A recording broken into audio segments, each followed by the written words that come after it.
ఒక్కసారి కొమ్మూరి గోల్డ్ కి కాల్ చేయండి. తాకట్లో ఉన్న మీ బంగారాన్ని విడిపించి మార్కెట్ ప్రైస్ కి వాళ్ళు కొనుక్కుని మిగతా డబ్బులు మీకు ఇచ్చేస్తారు. వెల్కమ్ బ్యాక్ టు మనం టీవీ. నేను మీ పవన్ పేస్వాడ.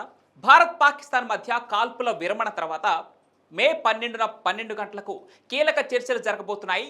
హాట్ లైన్లో జరిగే ఈ చర్చల్లో రెండు దేశాల డీజీఎంఓ అంటే director and general military operations పాల్గొననున్నారు. అయితే ఈ శాంతి చర్చల్లో కాల్పుల విరమణ గురించి, రెండు దేశాల మధ్య శాంతి వాతావరణం నెలకొల్పడం లాంటి అంశాలను చర్చించనున్నారు. సాధారణంగా రెండు దేశాల మధ్య ఉద్రిక్తత పరిస్థితులు ఏర్పడినప్పుడు డీజీఎంఓలు మాట్లాడుకొని సమస్యను పరిష్కరించుకోవాల్సి ఉంటుంది.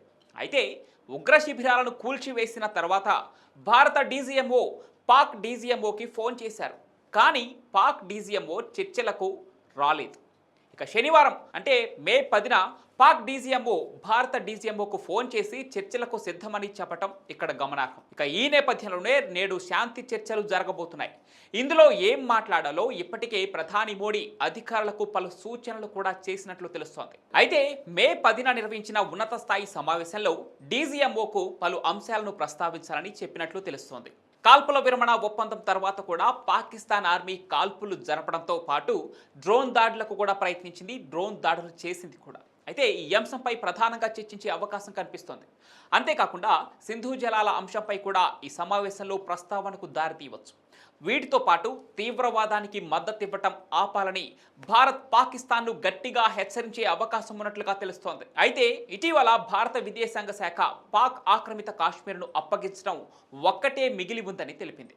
అంతకు మించి పాకిస్తాన్తో చర్చించేందుకు ఏమీ లేదని తేల్చి చెప్పింది భారత ప్రభుత్వం. ఇటు ఉగ్రవాదులను అప్పగించే విషయమై వారు చర్చించాలనుకుంటే ఆ విషయంపై చర్చించేందుకు సిద్ధమేనని తెలిపింది. ఇక ఇతర అంశాలపై పాకిస్తాన్తో చర్చించే ఉద్దేశం తమకు లేదని భారత విదేశాంగ శాఖ వర్గాలు వెల్లడించాయి. అలాగే తమకు ఎవరితో మధ్యవర్తిత్వం అవసరం లేదని స్పష్టం చేసింది. ఇక ఈ చర్చలు ఫలిస్తే యుద్ధం పూర్తిగా ఆగిపోతుందా అనేది చూడాలి. లేదంటే మళ్ళీ యుద్ధం కొనసాగే అవకాశం ఉందని మరికొందరు నిపుణులు కూడా చెబుతున్నారు. ఏం జరగబోతుందో చర్చల తర్వాత మాత్రం వేచి చూడాలి.